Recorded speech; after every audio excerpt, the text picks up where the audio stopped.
Apartmandan içeri girdik. Eve geldik. Kapıyı açacak bizim kız. Sonra içim bir dakika. Ne? Bu neydi? Ne? Bu ses neydi? Apartmandan içeri girdiler. Hayır, başka bir ses yapılıyor ya. O neydi? Bak kapıyı açtılar.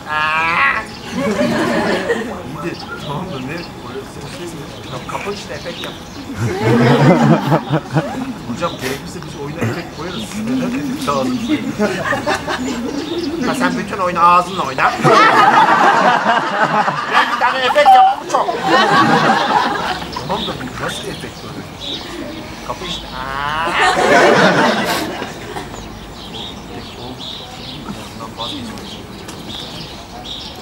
Sen bir karar ver. Hayırdır yani. Gerekirse ses efekti koyarız değil mi? Tabii tabii. Koyarız. Ha 30 oyundur ben bit pazarından aldığım çantayla gezeyim. Ses efekti koyarız.